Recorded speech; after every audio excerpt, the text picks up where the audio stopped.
Welcome back to another week of quality in the For Your Reference household. We've had the opportunity to cover a lot of amazing franchises on this podcast. And if you feel like you would like to dabble, and I would strongly encourage, I collabed recently with our pals from Gate Leapers.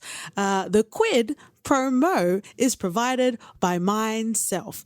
Matt, Audra, and Jason, thank you so much for having me on the podcast. I like to appoint myself as a gatekeeper for everything I talk about. And the content of their podcast is amazing. There's a lot of great games that go along, and it was all about Twilight. So if you feel like I couldn't embarrass myself more than the Twilight episode we have on this podcast, just wait for that collab to come out. Link in the show notes. Let's get on with the show.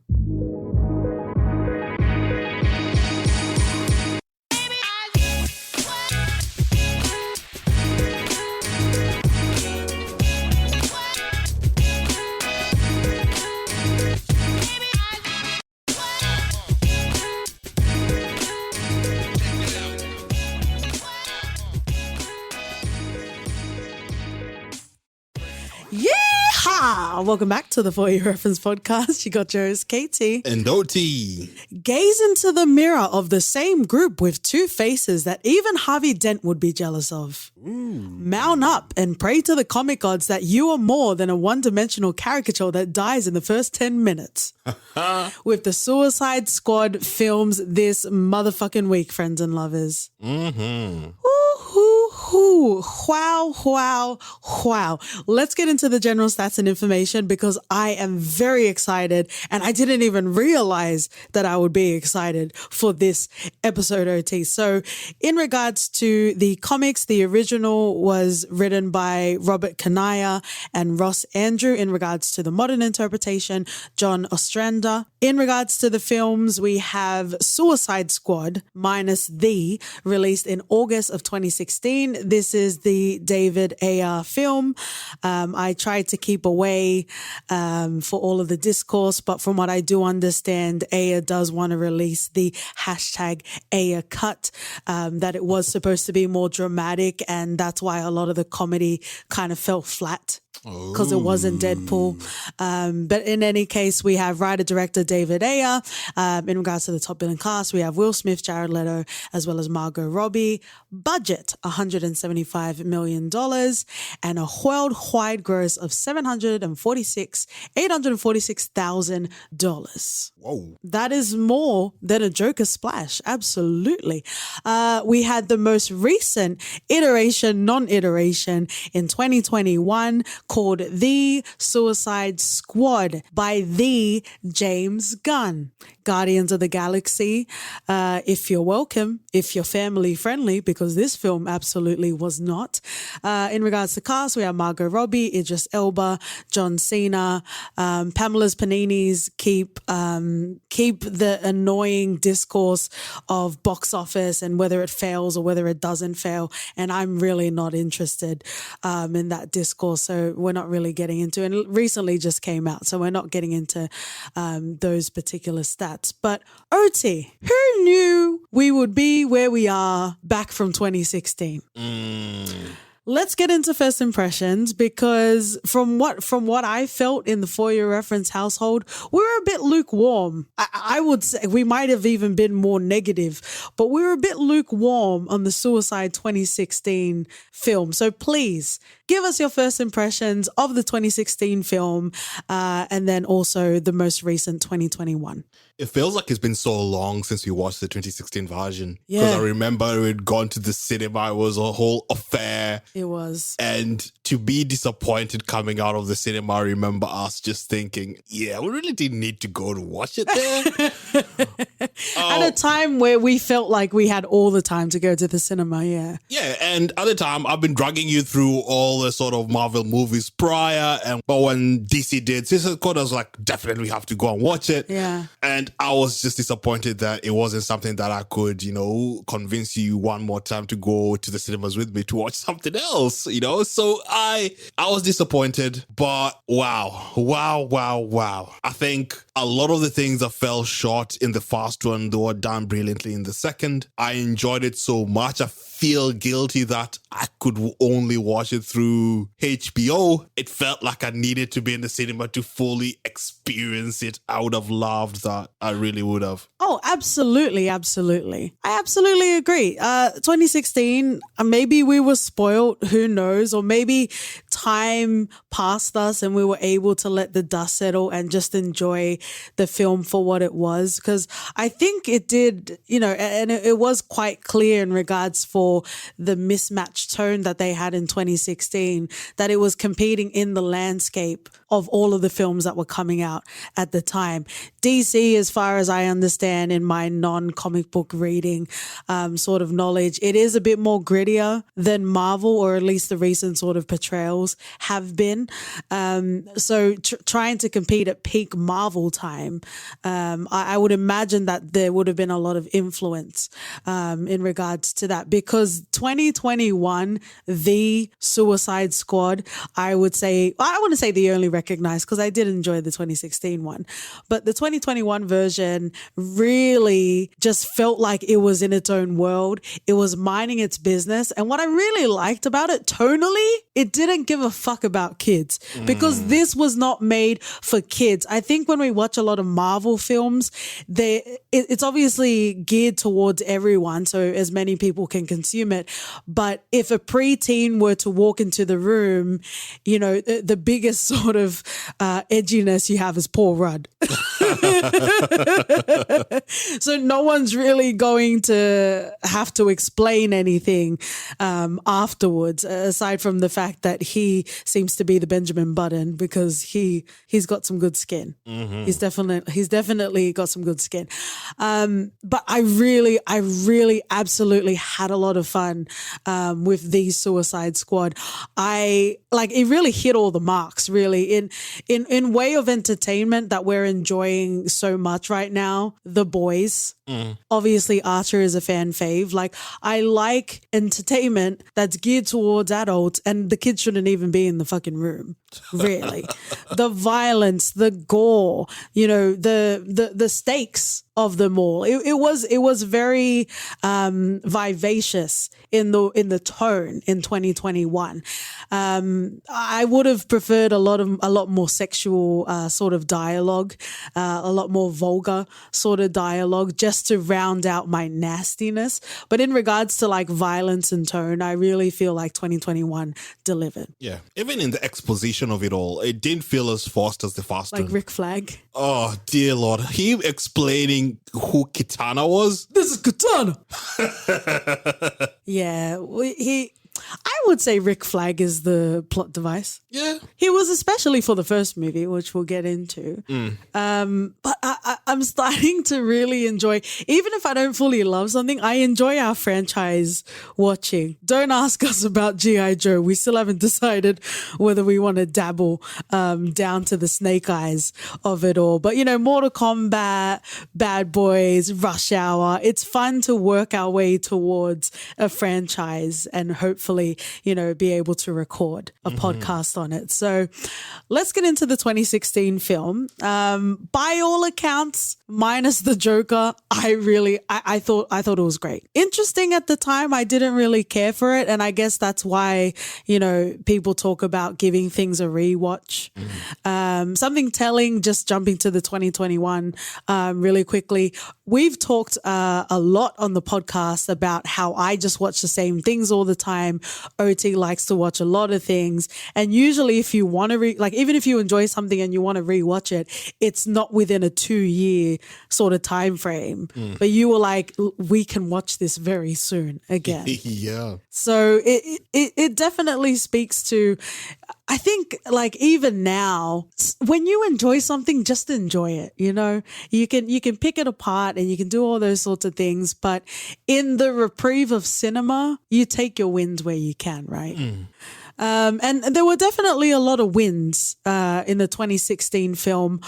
I think the only thing that didn't work for me all these years later was Jared Leto. Yeah, I think I've just reached a peak saturation of Leto for me. Yeah. I think at the time when I watched it first time, the 2016 version, I was like, he wasn't doing it for me. And I found his appearance is quite annoying. I think he was trying to overdo a lot of stuff that just came out as weird and awkward. But apparently, if it does feel like a lot of those stuff was out of context, maybe that explains a little bit of that. But having rewatched it recently, I'm not sure where my head was at the point, because it wasn't as annoying, but it still wasn't great. I found it okay. Like, I didn't think it was the worst thing ever. Indulgent's the word. Like, whenever he was on the screen, it was super, super indulgent.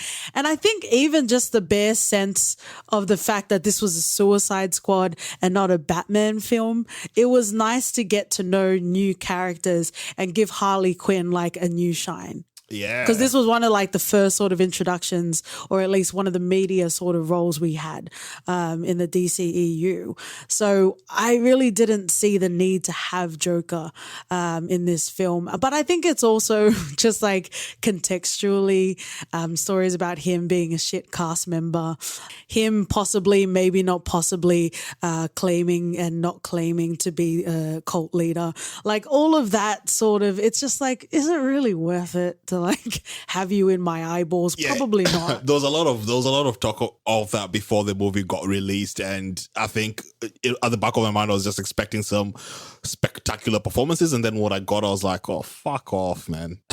Yeah. Yeah, but anyway, this isn't the Joker movie, and we actually really loved Joaquin Phoenix's Joker with Zazie Beetz as well. But yeah, we did spend some time in the Joker episode talking about how how people reacted to it and how we didn't understand how people reacted to it. But I don't want to get into that today. Like if you didn't enjoy 2016 Suicide Squad, then fine. And if you didn't enjoy 2021 Suicide Squad, they're all letters, dickhead. I wasn't even trying to put on the Aussie accent. It was just that. Friends and lovers. So let's dive into more of the cast in 2016. Who do you want to go to? Oh, let's start with Harley. We got to start with Harley, right? I think if people spent more than a second, they would fall in love with Harley Quinn, just generally as a character across films, even the cartoon version with Kaylee Cuoco, probably the best and most enjoyable role I've seen of her, not Flight Attendant. I never watched Big Bang Theory. Yeah, that's a hard yikes. But I really enjoy Harley Quinn as a character because there is, in most cases, there is an arc of her trying to come into her own. She has this endearing nature about her. She's a killer, just like Rick Flag was saying about the Weasel. He's harmless. He's killed like 27 children. Like, obviously, you need to suspend, I guess, criminal sort of activity to enjoy a film like this. But by all cases and accounts, Harley Quinn is a sweetheart. And she does mean well as well. So it was definitely most welcome. I really enjoyed her in the film. She kind of was on the leash of Joker, if you'll pardon the pun. But I enjoyed her in the role. She was kind of the glue in the squad as well. Yeah, I think the second time I was rewatching Suicide Squad 2016 is I started getting my story sort of mixed up for Harley Quinn, where we'd watched Emancipation of Harley Quinn, which I think it was a good movie. It wasn't as bad as how people wanted to make it out to be. It was a lot of fun, and the action was primo. Stahelski, stand up. It was. You could tell John Winston was in the building in essence. Oh, very nice. Oh, very nice. Yeah, but I think trying to understand the timelines as well, but it's only because we watched 2016 recently, even though that would have come out before. But I really enjoyed her arc. I thought it was great. It is sad. It's very predictable, much like the Martha breaking of the pearls. It's very predictable where you see Harley's heart breaking because she realizes at whatever point in the story you're watching that she realizes the Joker never really really loved her and was always, maybe not always, but like at that point she's realizing she's being used and manipulated. It was sad to see her go through that heartbreak in 2016. I think that was more in the Emancipation because we don't get to see her get brokenhearted by the Joker in 2016 version. It's more her thinking that the Joker has died and then up until the Joker comes to rescue her at the very end of the movie to set up Emancipation. And wow, and that's where we get to see her realize how the Joker was just a shit tard. Time is non-linear letters, you dickhead. Let's move on to Deadshot. Big Willie, welcome to Miami. All of that good stuff in the wild, wild west of it all. Are we ever going to cover Wild Wild West? Probably not. And I've never watched it, so I can't even speak to it. I can't even keep up with what you've not watched anymore. I kept up with Cisco's hair fads. That should count for something. Ah, all right. But let's talk about it. How did you feel about Will Smith? Because I remember when we first watched it, we automatically recoiled at the idea of Will Smith being in this. And I don't think we felt so strongly watching it recently. I don't think that I recoiled. I was excited to see him play this role just because we've not gotten Action Willie in a while. Do you buy Big Willie as a dick? That is a phrase that we're going to keep. Yeah. He's been a dick in a lot of movies. He was a dick in Bad Boys, but that was before the sodium. Hancock he's a dick. Did it work though? It doesn't matter if it worked. He was a dick. How come no one want to hold my Hancock, man? Friends and lovers, chime in. Do you believe Hancock worked? And even if you love OT, please be honest. OT needs some honesty. Really? Is this the Hancock? Is this the Hancock you're gonna choke on? Is this the Hancock you're gonna swallow on? Jesus. Okay, let's go back to Deadshot. How did you feel, aside from Will Smith, how did you feel about his character? On the base of it, I think I liked his character, him being driven by the daughter and not trying to disappoint her too much. Mm-hmm. You know, it's one of those things that is understandable and sort of relatable. You can empathize with that.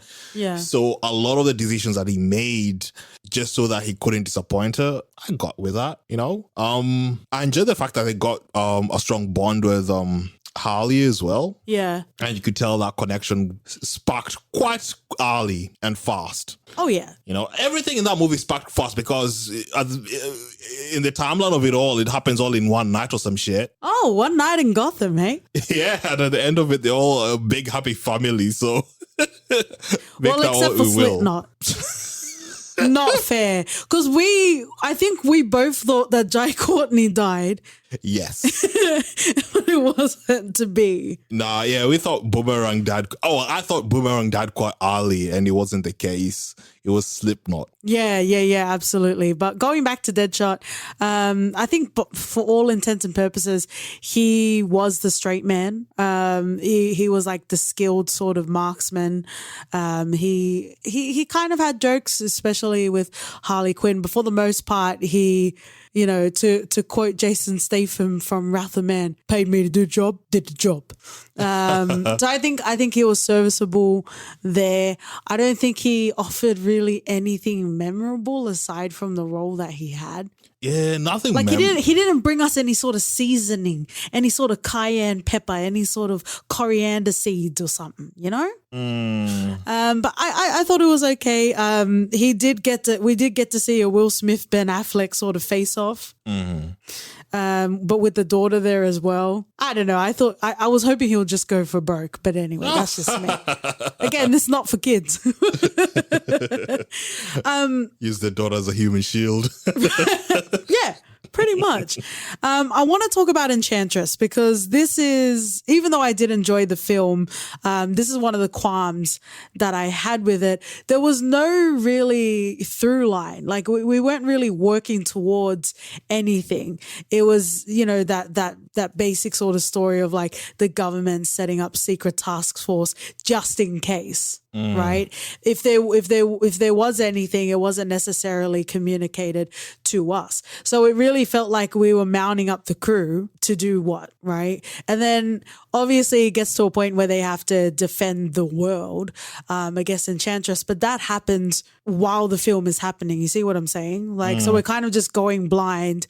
And I guess if we were enjoying it, it wouldn't really bother us as much either. But it kind of bothered me that we didn't really know where we were going aside from introducing characters. Yeah. For the first part of the film. What did you feel about Enchantress? I didn't mind her at all. I feel like I enjoyed the transition from June Moon to Enchantress. That was quite cool. Oh, it was very sleek.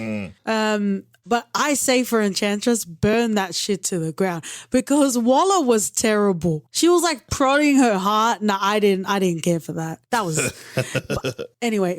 I want us to talk about Waller in a second, but yeah, I just generally wanted to talk about Enchantress because I felt like we were just meandering. It was fun meeting the crew, but we were just meandering until we had a purpose for the film. She was like at the end of the movie, there was this fight scene where she was going on with the crew with swords and whatnot. And then she drops the sword and is like, now it's time to do this seriously. I'm like, mate, just get rid of them if you can. Snap your fingers or whatnot. Yeah. Don't give it an opportunity to come up with a plan to kill you. And that was exactly what I was thinking because while we're watching the film, they're all kind of essentially just human, right? Yeah. Skilled, strong humans, but they're still humans. And then when we met Enchantress, I'm like, she seems like super powerful compared to the rest of them. Yeah. It's like, you know, and people argue about this all the time, but to me, it's like putting up Batman with Superman because at the end of it, pound for pound, there's only one fucking clear winner. And they can come up with fucking convoluted ways in which to make Batman win. But at the back of your mind, you always know they're just twisting the fucking storyline to make it seem as if he can win because at the end of it, he cannot. Yeah, there's a lot of Tom Cruise, I imagine, smoke screens to make it look. I'll throw a mother in there. Some pearls, if you're nasty. Shout out to Karen Fukuhara because we love her. I hope that we get to see, and it's not a reflection on her, it's a reflection on the industry. I hope we get to see her as more of the less than mysterious Asian person that barely says anything. We do see her in The Boys. I do believe her character's name is female. Yeah. Because the future is female, OT. As Katana, we really didn't get a chance to latch on to her as a character. And I would say the same for our Adewale, Killer Croc. Yeah, Adewale was such a non-character in this. Yeah, and I was saying he barely said anything. He was barely in any scenes, yet he probably sat in the makeup chair for hours. Yeah, he's probably the one who was in the scene the most, the set the most. Yeah, they would never disrespect. They would never disrespect Stallone like that. Don't do our boy Adewale like that. Yeah, that wasn't great. Lastly, we haven't captured Diablo at all. The strongest member in the crew by far. Yeah, he definitely felt like Captain Marvel because he had so much power, but he didn't display it until... I can use this power. I'm in another planet serving something else. Because why would you need anyone else if Diablo was there? He had a very emotional moment at the end where he was sacrificing himself, but I really don't feel like we earned that either. I already lost a family. I'm not going to lose another family. What family, mate? You barely know this, guys. Anything else about the 2016 film before we move on to the main event? Sitting here, having watched this, the 2021 version, I can just say that I'm happy. If we had to get the 2016 version to be here right now, I'll take that. I'll take that. Yeah, it was a journey. It was a road that we had to travel to get to where we were. But in saying that, I don't think it was a bad offering either. Fair enough, man. Fair enough. All right, let's get into 2021. I wanna have a face off right now. Deadshot, Bloodsport. Bloodsport. He can do more. But is it Idris? Is it his acting? Because he does have a charisma.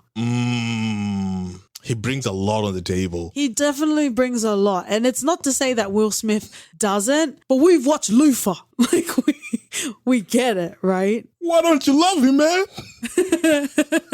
Stick with your homeboy, mate. But it really did feel very copy paste in the fact that he was a great marksman.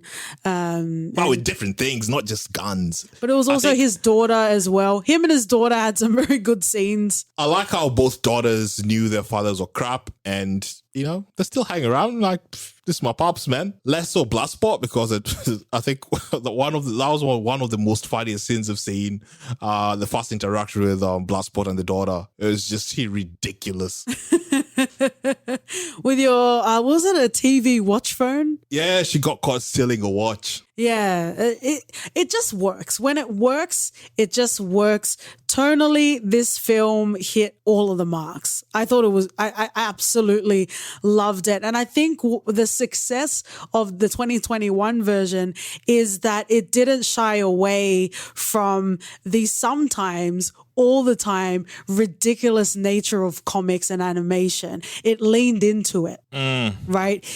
I guess if you can compare it, this is like live action Japanese Death Note. Oh. And 2016 is live action Dragon Ball Evolution with Bulma with the one blue the one blue streak in her hair. Like, if you want realism, then go and watch A Few Good Men. If you want to watch a film that is a lot of fanfare and it's a whole lot of fun, that has some tethers to reality to some people, then this is where you go, friends and lovers. This is absolutely where you go. And Bloodsport, I don't know, I just latched on to Idris's performance instantly compared to Will Smith, because literally their characters was pretty much the same.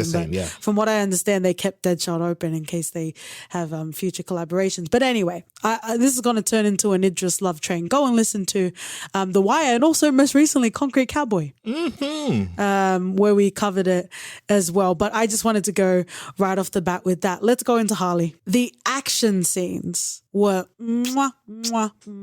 primo stuff, and it was very reminiscent of her, or not reminiscent stylistically, but just the guttural sort of feeling in watching the emancipation of Harley Quinn. The elevator scene, as well as when she has that really cute sort of moment with the javelin as well. Yeah. The character as well as the literal javelin, if you'll pardon the pun. But when she was stabbing and impaling them like shush kebabs, and it had like the pedals and the animation, like, this is what we want. If we're not like blowing up whale guts, this is what I want. Yeah, fucking lean into the crazy. Lean into it, OT. Yes, please. Thank you very much. Spank me on my ass. Wow. And I'll be on my merry way. Yeah, you just gotta lean in, and I think they did that completely in this movie. I enjoyed all of Harley's scenes.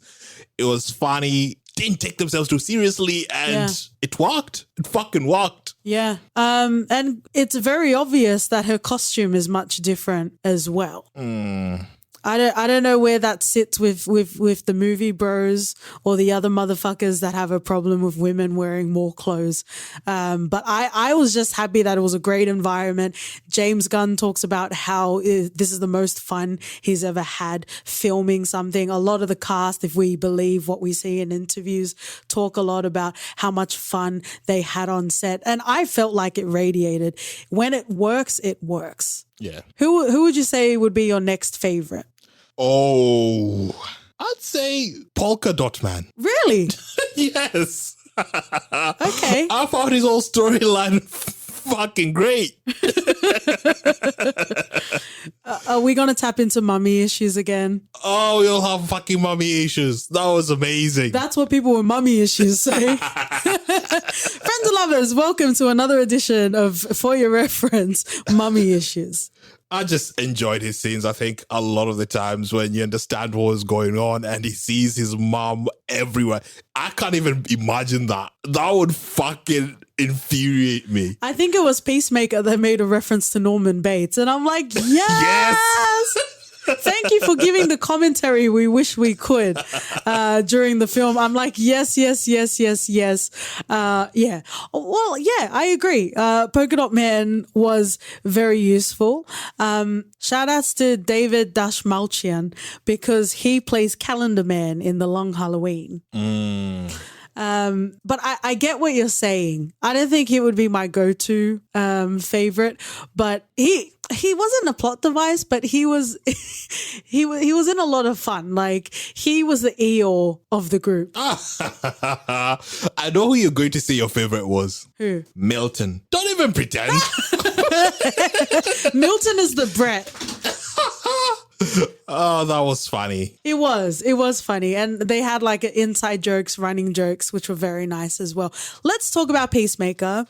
Spoiler. If you made it this far, you're super nasty if you weren't expecting spoilers at this point. We can talk about his character, but I want to talk about the twist in regards to Peacemaker. So I don't agree with the premise of his character. So essentially, from what we understand, he's here to make the peace. He made some really weird lines, sort of dialogue he had earlier in the film. He's like, I'm here to maintain the peace, even if I have to kill kids and women. Right?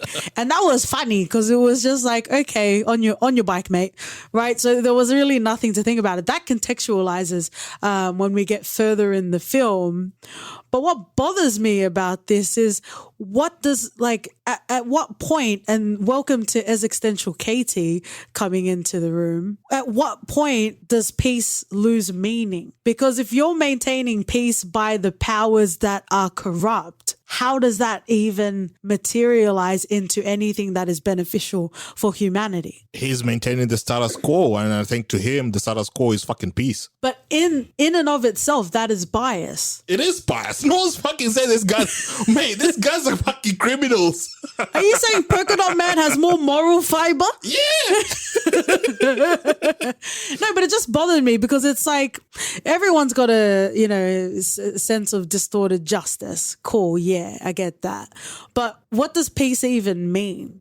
Right? Like that didn't really translate for me. It didn't make sense because it's like, these people are doing evil things, yet you're still maintaining the peace. So what does that even mean? Well, they've got a chip in his head, so he has to follow the rules. Is he Peacemaker Drexler? Mm-hmm. I just keep bringing up Archer. Yeah. We miss Archer, don't we? Mm-hmm. I really enjoyed Peacemaker and Bloodsport's sort of rivalry that they had, especially when they were infiltrating the camp. Yeah. And they were going for like the deadliest, most impressive sort of kills. The bathtub, I think, is a key call out. Yeah. Or for them to realize that everyone was a good guy, but they killed them all. It's just great. Like it's fucking leaned in. And that's exactly what you want. Like, I don't know what else we can say without saying the words that exist. Mm-hmm. Speaking about leaning in with all limbs, I want to talk about TDK. Nathan Fillion. And I had to keep reminding me because he was just as useless as Jeremy Renner's Arrow guy. I had to remind myself that they weren't the same person. Well, to be fair, much like arrows, once you run out of limbs, you're pretty useless. Are you saying TDK and Hawkeye on the same level? Well, if Hawkeye had more arrows, then he would be more useful. What are you going to do? Go and retrieve your arm from the battlefield to throw it again? I'd say Hawkeye is fucking 100 times more useful than TDK. Oh, I see. You pretty much equated them to the same thing, which is unfair. Well, you don't know how skilled he is at slapping people. And when his arms were getting shot, he was on the floor. Being in pain. You know who is the equivalent to? For those anime lovers, if you've watched Bleach, he's like Sajin Komomura. Yeah. His bankai, his bankai is fucking a big, massive thing that it gets hit and it feels pain. And I'm like, what's the fucking point? Yeah, exactly. Because then you might as well just run up there yourself and hit them if it's going to affect you from a distance. Yup. There's literally no point to that at all. Speaking of no point to that, shout outs to Pete Davidson as Blackguard. Oh, you know what's interesting? I avoided any sort of trailer. I didn't want to know anything about this movie. I went in completely cold. Yeah. And when I saw Pete Davidson and I saw the first sort of cast, I was like, oh, interesting choices. And then when they all fucking died within the first 10 minutes, I was like, what is this movie? To be fair, I think I'm going to stop looking at news and following news and watching trailers, because I was very dubious when a lot of this information or trailers or pictures behind the set, especially when we saw a picture of Polka Dot Man, we're like, what the fuck is this shit? Right? I don't even remember seeing that. Well, there you go. And you were able to enjoy yourself without judgment. Yeah, so when they said Team 2, I was like, what? Team 2? Actually, yes. And that is some kudos. That is some FYR points, if you can redeem them anywhere, in regards to this film. I love the way they laid out the story. We were introduced to a crew that we were familiar with, only to realize that they were the Expendables. Yup. That they were there as a diversion, right? And I like how he looped back. I liked the pacing of this film, and I liked the back and forth and the storytelling and how they chose to tell the story. Oh, I thought you said expendable just because you had your Stallone as Nanue in there. I really enjoyed him. I really enjoyed him. They didn't refer to him as King Shark, which I thought was interesting. I enjoyed him. I thought it was great. I didn't get very far in the first Guardians of the Galaxy because of the prattery asshole of it all. So I just didn't get into the film, but I get the gist of Groot, and I'm assuming that's kind of what was translated here as well. But I enjoyed everything about that.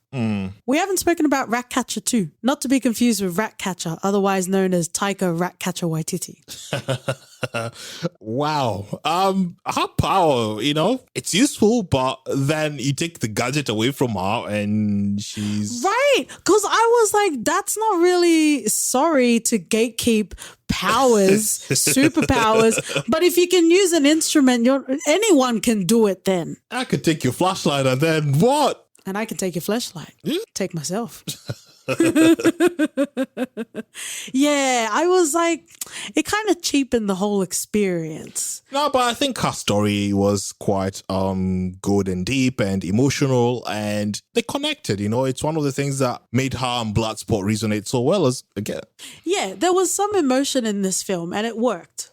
And it's because they did the work to lay the ground. Yeah, so when Bloodsport is diving in to save her, you could see that, it's not out of nowhere. Yeah, he exactly. saw her as a daughter. Like, it's the sort of similar things. Like, she was caught stealing something stupid just like the daughter. And, and you layers and layers and callbacks, and it works. Yeah. Works. Speaking of the emotional moments that Ratcatcher 2 brings, there was a flashback moment, which was kind of the crescendo of the emotional drive of her backstory. And Taika, in whatever accent he decided, said, "You know why we use rats?" And he said that rats are the lowliest and most despised of all creatures, but if they have purpose, so do we all. I was fine if he had just said, rats are everywhere, so you'll be powerful wherever you go. I was expecting something like that. Because that makes sense. I also enjoyed how everyone had a part to play in this film. Yeah. Like Ratcatcher became very, very useful at the end of the film, and so did Polka Dot Man. But then he kind of did it when he was in his mummy fantasy. So I'm not sure how much actual damage he did. No, he did some damage. You want to talk about Captain Boomerang? Oh, we got to see Alvaro die again. Well, he made it here, so I wasn't expecting him to die. Yeah, I think to me, I think it's ridiculous because I had in my memory, I thought he had died in the first sort of 2016 version, but he was there, and for him to just be killed off quite early, I didn't understand what was going on. How can you kill the entire team and we've just introduced them? But you know what? Team 2, man, brought the A game. But that's exactly what we love, because like Game of Thrones, for example, it was very clear that some actors were very important, so they were never going to die, right? Or characters. as actors, however you want to equate it. So Captain Boomerang, I was hoping to keep him around, but I think maybe even a whisper of him being able to have some sexy scenes with Kate Beckinsale probably distracted him elsewhere onto a different set. Let's talk about Waller, because I've taken some shots, but we haven't directly addressed Amanda Waller. I love Viola Davis, but I didn't like her performances in either film. And the fact that she did 2016 very deadpan without any sort of dimension at all, and she chose to do that same performance in 2021, it just stuck out like a sore thumb to me. I don't get, like, if you're going to be super, super evil, cool. That's kind of where we're dabbling right now. But she had literally no emotion. I'm not saying she should have flicked her bean over pleasure of, uprooting these people's lives and killing innocent people, or willfully killing innocent people. But it's I would have taken that. Well, we can all flick our beans, proverbially, but preferably literally. I just didn't. It bothered me. She bothered me because I know the caliber of her acting. Denzel shouting fences and all. Like, I know how amazing she is. And you could say that this is not a film to stretch your thespian chops, but Idris was here, right? So I felt like her performance wasn't great in 2016, and it bothered me that she brought the same low deadpan energy here. Maybe that's just the direction she's been given. Like, I don't like her as well. I didn't like her scenes were just fucking, and I was like, ugh. It's tedious. It got tedious. Yeah. And I was tired as why anyone would fucking listen to her or be surprised at anything that she does, because she's such a horrible person. Her crew was so surprised by her every time. You know her. You've heard of her. Don't be shocked when she fucking wants to kill children. That's her. Yeah, like that's just a normal Tuesday for her, mate. Yeah, I just didn't care for her at all. And I think one of the best moments for me that happened in the movie is when one of the employees knocked her out. Yeah. I was like, yeah, about time. About time, right? How many opportunities did you guys have? She has like fucking 9 lives, man. She doesn't go away. She's always there. But she's smart because she gets people with leverage or that have no other options. So maybe her staff were shit people too. They kind of had a tontine as well going on. You know what? If there was a moment to get rid of her was in the Fast movie where this guy's had an opportunity to just, she can fucking die. Yeah. Then there's no leverage on us. And you know what? Let's talk about it, because I don't really like to live in this world, which is very interesting. This is a very OT thing to do, this thought process. So they're all compelled to do these Suicide Squad missions because of the chip that they have, right? But these are some badass criminals. So surely they have, whoever created that for Waller, the switchboard thing, surely they have an equivalent person that can find a way to disarm it. Or even just put a fucking chip in Waller. Like, then it's like equal footing. Like, that kind of got me. But it was only because Waller bothered me as a character. Otherwise, I wouldn't have even gotten that far outside of the context of the film. But I'm just like, they're all terrible criminal people. They must know someone else that is able to do that. Well, Joker found someone to deactivate Harley's chip in the first movie. Well, there you go. So it's not outside the realm of possibilities. It's just, I guess, they barely have any time to make a plan if they don't know anyone outside. It's not like our Bloodsport could holler at Avon and be like, "Hey, mate." The Wire. But wow. What do you say? I think I'm ready to rewatch this weekend. Woo! Yeah. That sort of movie. It's just bloody enjoyable in every way possible. It's fucking great. It's amazing. I loved it. I love that you loved it. If any of you didn't love it, feel free to chime in and let us know what your thoughts are. But that is us this week, friends and lovers. We would like to think we're a substantial part of the squad, but I'm pretty sure we're the ones that would die off very early. Yeah, team 1, baby. I would be Savant. I would be trying to swim away. All right. I'll take Milton's role then. No, you're Weasel. I'll survive until the very end. You didn't even get Oh, actually, yeah, you're right. I forgot about that. Man, I'm in the third movie. Nice. Ugly looking Sid motherfucker.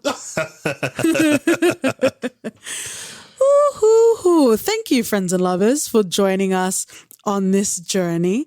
We're going to finish off in a segment we call For Your Reference. OT. I'd like to reference The Boys.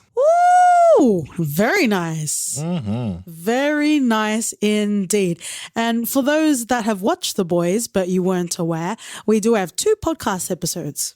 We do. So make sure you go and check that out.